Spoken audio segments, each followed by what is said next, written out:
Halo guys, sebelum kita mulai, aku ada pertanyaan nih buat kalian. Kalian pernah gak sih mikir saat belanja barang di e-commerce luar negeri, gimana sih cara barang itu sampai ke negara kita Indonesia? Atau mungkin kayak produk-produk lokal kita tiba-tiba ada di luar negeri? Contohnya kayak apa? Kayak Indomie, kayak gitu kan, kayak Silver Queen. Kok bisa sih mereka di luar negeri? Dan buat kalian yang ekspor impor, pasti merasa khawatir banget gitu. Gimana sih perjalanan barang kalian saat di luar sana, contohnya di laut, menerjang lautan yang dengan ombaknya besar banget, atau mungkin kayak di jalur udara yang kita nggak tahu kondisi cuacanya itu gimana. Nah, di sini kita bakal bahas tuntas nih barang Atrans, yang dimana di sini ada tim profesional kita yang udah expert banget di bidangnya, itu Kak Adel, ya kan? Halo. Nah, dan di sini Kak Adel udah siap belum nih? Aku bombardir dengan banyaknya pertanyaan yang ada. Udah siap banget. Udah siap ya? Iya, Oke. siap. Di pertanyaan pertama nih, di bidang logistik ini, ekspor impor ini, saat orang-orang mendengar logistik itu kayak mikirnya mereka tuh kayak, ini cuma antar kirim paket doang gitu. Nah, Kurir gitu ya? iya, kurir. Nah, mungkin Kak Adel bisa bantu jelaskan nih untuk orang-orang awam, kira-kira logistik itu apa sih? Gitu. Oke, kalau misalkan disebutnya kayak kurir antar kirim barang aja gitu ya, kirim paket gitu. Bisa diibaratkan kalau misalkan kurir kayak gitu, dia tuh kayak antar makanan dari dapur ke meja makan aja nih. Sedangkan untuk logistik ekspor impor sendiri, dia tuh yang apa ya? Yang udah ngatur semua dapurnya gitu ya. Jadi udah kami di sini yang belanjain di negara tersebut, terus habis itu ngurus perjalanannya, jadi make sure perjalanannya tuh udah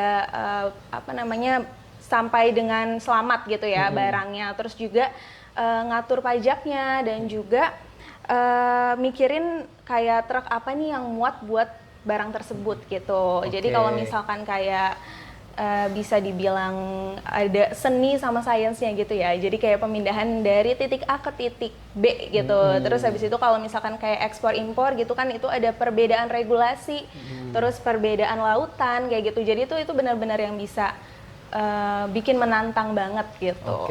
Jadi beda ya kurir antar paket dengan ekspor impor logistik. Karena logistik ini skalanya lebih luas, teman-teman. Dimana ini skalanya itu luar negeri dan dalam negeri gitu kan. Jangkauannya nggak cuma dari kota A ke kota B, tapi dari negara A, negara B, atau dari pulau A ke pulau B. Jadi skalanya lebih besar ya Kak. Jadi berbeda dari kurir antar paket gitu. Betul. Nah, di balik ini semua kan ada beberapa problem gitu. Kadang orang tuh ngerasa ekspor impor ribet gitu kan. Terus mereka tuh jadi penuh rasa khawatir gitu.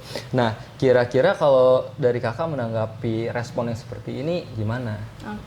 Biasanya yang suka mikir kayak gitu yang kayak pebisnis pemula gitu ya Kak ya, yang mana emang dia tuh belum pernah coba ekspor impor gitu. Jadi emang pasti udah mindsetnya tuh udah kayak ribet, takut barangnya hilang kayak gitu ya. Karena di situ tuh emang benar-benar bukan klien cuma nitip barang, tapi klien tuh benar-benar titip tanggung jawab legalitas ke kita gitu ya. Jadi emang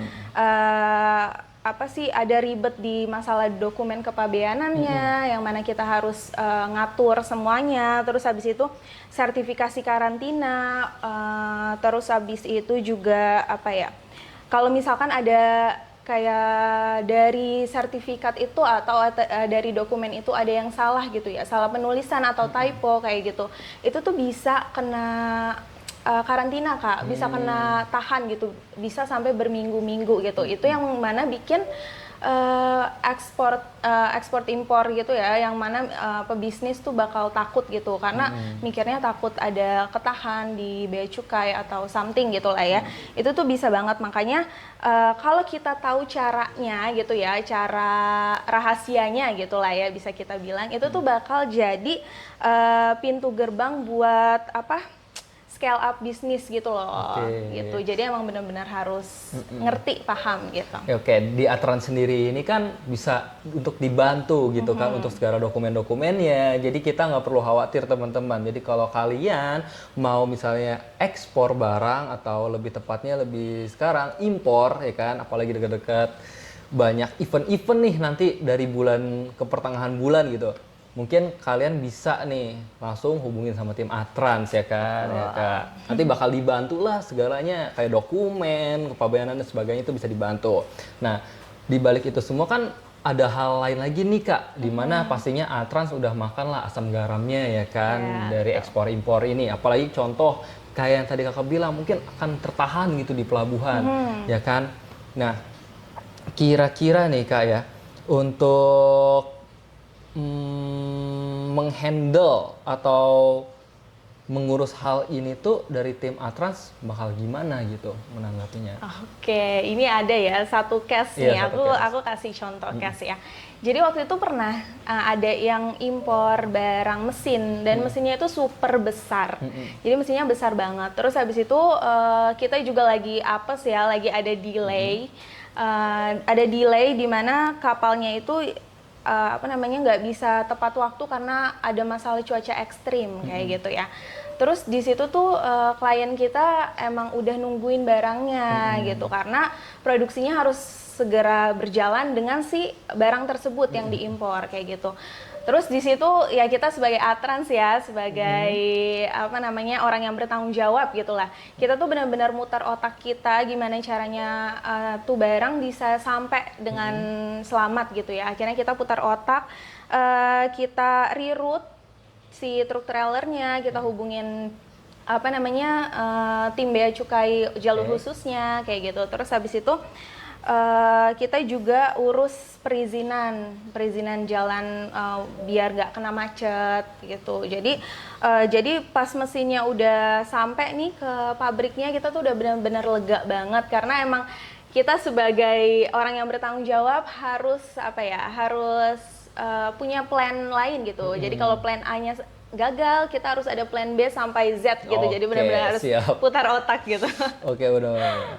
Nah, kira-kira kan ada banyak hal juga nih terkait ekspor impor, apalagi buat pebisnis gitu. Kan ada yang namanya itu FOB, CIF, terus satu lagi itu IXW ya. Iya. Nah, kira-kira itu apa sih Kak? Mungkin boleh di-spill yang dikasih tahu itu apa? Oke.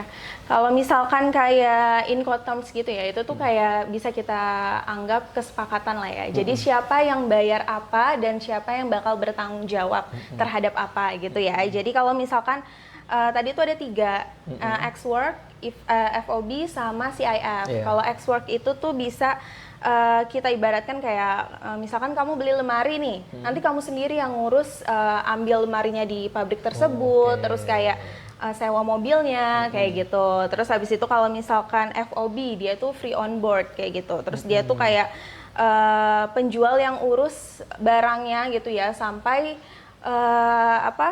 di atas kapal gitu. Jadi pas udah sampai kapal baru pindah ke si pembelinya gitu. Terus kalau yang terakhir ada CIF itu cost, insurance sama freight ya. Jadi penjual yang bayarin semuanya nih kapal sama asuransinya sampai barang tuh sampai di negara kita, negara tersebut kayak gitu. Jadi udah kayak terima beres aja. Seperti Nah, itu informasi menarik banget nih buat para pembisnis UMKM ya kan, buat melajarin hal ini gitu. Nah, kan ngomongin soal bisnis ekspor impor gitu. Nah, kenapa sih kayak pebisnis UMKM itu kayak mereka tuh harus pakai jasa pihak ketiga buat ekspor impor? Kan kalau secara logika kita bisa ngelakuinnya sendiri gitu, nggak usah ribet-ribet gitu. Nah, kalau dari Kak Adel sendiri bagaimana nih tanggapannya? Oke, itu pertanyaan bagus ya, salah satu pertanyaan bagus. Jadi sebenarnya jawabannya itu adalah opportunity cost gitu ya, opportunity cost yang mana waktu seorang pengusaha itu tuh nggak bisa kita main-mainin lah ya, itu waktu yang sangat berharga buat mereka gitu. Jadi ribet lah kalau misalkan mereka harus ngurus barangnya sendiri, datang ke pelabuhan, ngurus bea cukainya, apalagi kalau misalkan ada barang-barang yang ketahan, yang mana kita harus kayak sekarang nih ya kondisinya lagi red line kayak gitu kan. Red line barang-barang nggak bisa jalan kan, nggak mungkin dia ngurus sendiri untuk ngatur biar barangnya bisa jalan gimana gitu. Makanya itu di sini kita tuh ngebantu mereka gitu biar mereka tuh fokus aja nih ke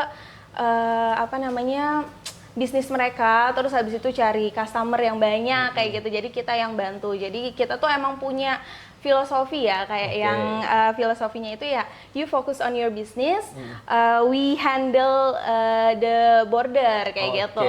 Jadi udah kita tuh udah punya network global gitu, yang mana klien tuh udah udah terima beres, udah kasih semuanya ke kita gitu, udah tinggal nunggu aja barangnya sampai, udah kita bakal bertanggung jawab, kita bakal kasih yang terbaik buat mereka kayak gitu.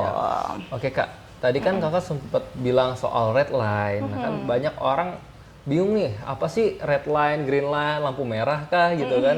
Yang di pinggir jalan atau apa sih? Mungkin bisa dijelasin red line, green line itu apa dan kenapa bisa ada dan terjadi gitu. Oke, untuk red line sama green line itu sebenarnya tuh kondisi di lapangan atau kondisi di pelabuhannya gitu ya. Jadi sekarang kenapa aku bilang lagi red line, itu tuh karena emang ya kita bisa tahu lah ya kalau misalkan pebisnis ekspor impor pasti udah tahu nih alasannya kenapa saat ini sedang red line kayak gitu. Itu tuh jadi emang ada beberapa barang yang nggak bisa jalan. Jadi kan kita tuh ada kategorinya gitu ya. Ada barang umum, terus barang yang butuh dokumen resmi kayak misalkan barang-barang alat kesehatan kayak gitu. Terus kayak misalkan barang kosmetik kayak gitu, dimana kita butuh BPOM, terus barang baterai dimana kita butuh si MSDS-nya kayak gitu. Jadi barang-barang tersebut tuh masih belum bisa jalan karena jalurnya merah. Kita baru bisa jalan untuk barang-barang general goods-nya gitu, karena kondisi jalurnya yang emang dari pelabuhan tuh nggak bisa terima dulu buat jalan seperti itu. Jadi kalau green line sendiri itu kalau emang udah jalurnya aman-aman aja gitu ya, semua barang bisa jalan gitu perbedaannya. Oke, tapi bisa kejadian nggak sih Kak, misalnya nih lagi green line nih, barangnya lagi OTW kan, tiba-tiba red line gitu. Oh bisa, itu juga kita pernah punya case kayak gitu Kak. Jadi kayak klien nih selalu nanya lagi aman nggak. Kalau misalkan mereka yang udah biasa ekspor impor pasti tahulah kondisi jalur kayak gimana gitu kan ya. Terus pasti mereka nanya dulu ke kita lagi aman atau enggak gitu. Kalau misalkan kita bilang aman, tapi ternyata kayak pas udah jalan ada red line, itu tuh kita bisa kasih pengertian ke mereka dan kita asalkan kayak penjelasannya itu make sense dan mereka bisa ternyata emang alasannya itu ya, itu bisa diterima sama mereka dan mereka mengerti seperti itu. Ya, soalnya kan ini menjadi salah satu kekhawatiran kan, kita lagi nih lagi green line jalan tiba-tiba deng red line kan. Kaget gitu, apalagi barangnya lagi di proses pengiriman gitu kan, sampai pelabuhan, merah gitu, jadi nggak bisa.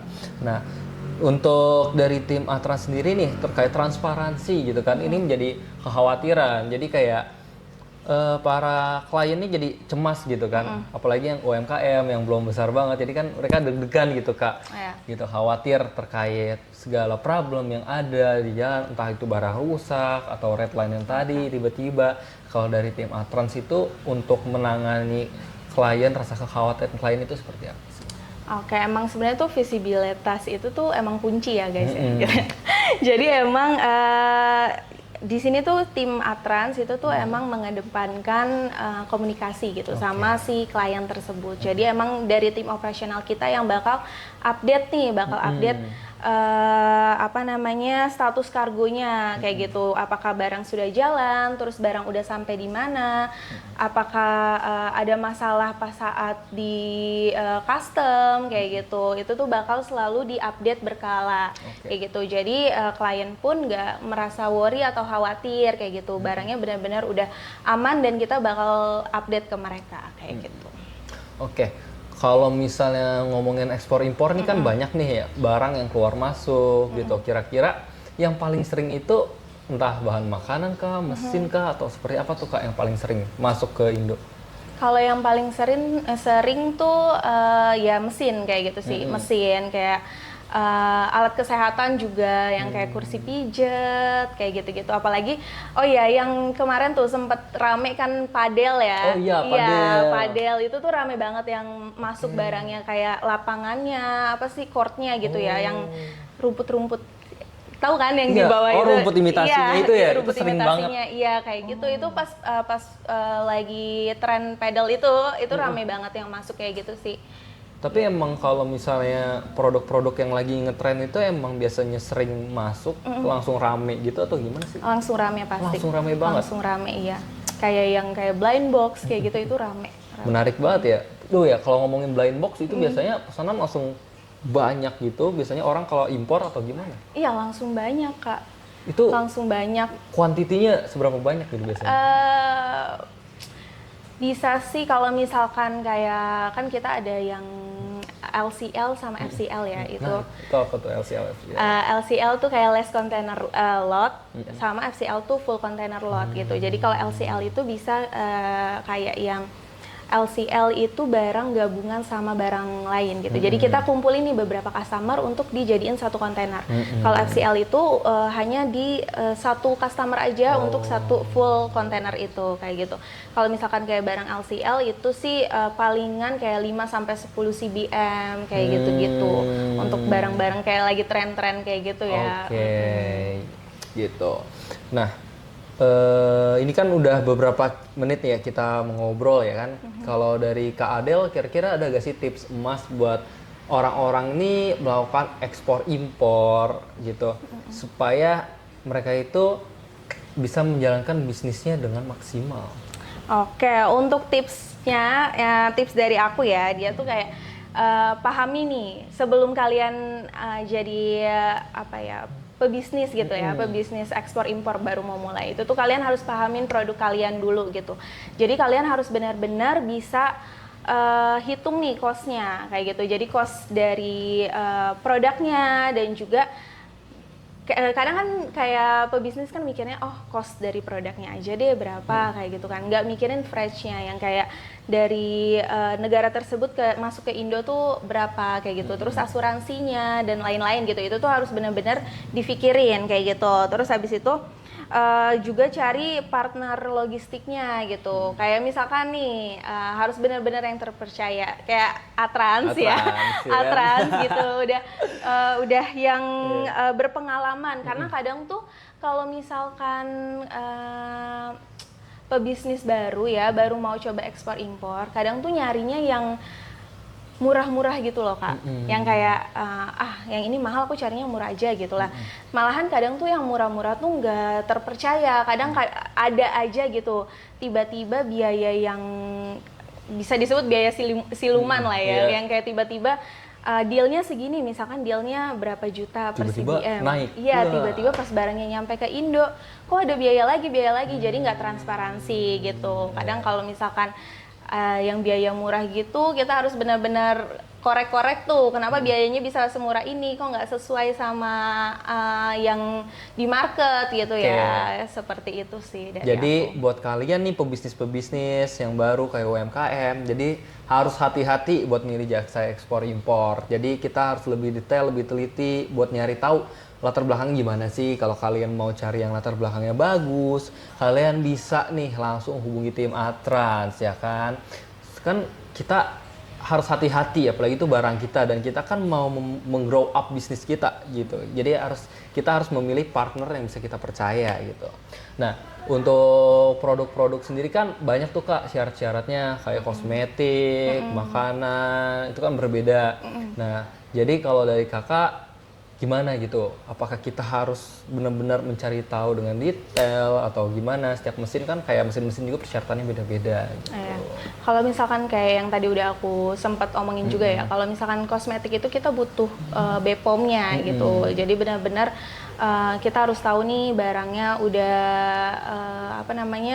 kandungannya udah sesuai sama syarat yang di regulasi Indonesia atau enggak. Terus kalau misalkan kayak makanan itu juga butuh izin karantina sama ada halalnya kayak gitu. Terus kayak barang-barang yang mengandung baterai itu juga butuh MSDS. Material Safety Data Sheet. Iya, betul. Material Safety Data Sheet. Jadi emang kandungannya benar-benar yang kayak kalau baterai tuh nggak boleh lebih dari berapa volt ya kalau baterai ya. Ya, jadi harus, karena takut kalau di perjalanan kan karena panas takut meledak gitu. Karena kalau misalkan Kakak ngeliat nih kayak ada berita kapal meledak atau kontainer meledak, itu tuh bisa jadi karena barang-barang yang masuk itu tuh nggak sesuai gitu, nggak sesuai sama persyaratan yang seharusnya gitu ya, kayak barang panas kayak gitu. Tuh, jadi kalian harus hati-hati juga nih milih produk ya kan, karena harus paham kira-kira dokumen-dokumen apa sih yang harus diperlukan, terus persyaratannya barang apa aja sih yang bisa masuk dan bisa dibawa gitu, jangan sembarangan. Kan kalau misalnya sampai terjadi kasus-kasus yang tidak mengenakan, contoh kayak kapal yang meledak, seperti apa, bukan hanya kalian yang rugi, tapi orang-orang lain juga terkena dampaknya gitu. Nah, terkait ekspor impor kan ada yang lewat jalur laut, ada yang jalur udara. Kalau dari kakak sendiri itu lebih prefer yang mana nih kak? Atau dua-duanya ini sebenarnya ada keunggulannya masing-masing gitu? Sebenarnya dua-duanya tuh ada keunggulannya ya, sebenarnya tergantung kebutuhan dari klien sih kak. Jadi kalau selama ini aku tuh kalau misalkan klien suka nanya mendingan mana ya kak, jalur udara atau jalur laut, itu tuh kadang aku nanya dulu. Jadi emang kebutuhannya untuk kapan, terus barangnya berapa banyak kuantitinya kayak gitu. Kalau semisal barangnya emang banyak, yang kayak dia belinya mungkin sampai 1 cbm atau berapa kilo yang mungkin sampai 1 ton atau 500 kilo, itu nggak mungkin lewat jalur udara. Karena pasti udah jatuhnya tarifnya juga bakal jadi tinggi banget gitu kan ya. Jadi emang pasti aku bakal alihin ke jalur laut. Sedangkan kalau misalkan barang dia yang kayak sampel-sampel gitu, dia baru mau coba pakai supplier yang ini, aku mau kirim sampel dulu, itu aku bakal kasih saran untuk lewat jalur udara untuk sampel. Karena kalau jalur udara tuh dia bisa ditagihnya itu 1 kilo aja gitu. Jadi udah murah meriah gitu ya. Oke, kita udah lama banget nih kayaknya ngobrol. Jadi buat kalian nih yang mau buka bisnis, usaha, UMKM, yang mau coba impor barang ya kan, bisa nih hubungin Atrans. Kalian mau pilih jalur mana, dan kalian juga bakal dibantuin sama kita kok buat urusin setiap dokumen. Kalian kurangnya apa, nanti kita bakal bantuin supaya barang kalian bisa lolos masuk ke Indonesia gitu. Nah, kalau kalian penasaran, kalian bisa cek sosial media kita atau klik website kita yang ada di deskripsi. Dan kalau misalnya kalian mau cari tahu lebih lanjut, kita bisa join di community. Oke, mungkin bisa dijelasin nih kak community-nya gitu nanti. Jadi kalau misalnya kalian tertarik, bisa tonton terus podcast kita ya kan. Jadi jangan sampai ketinggalan ya guys ya. Oke. Bye-bye.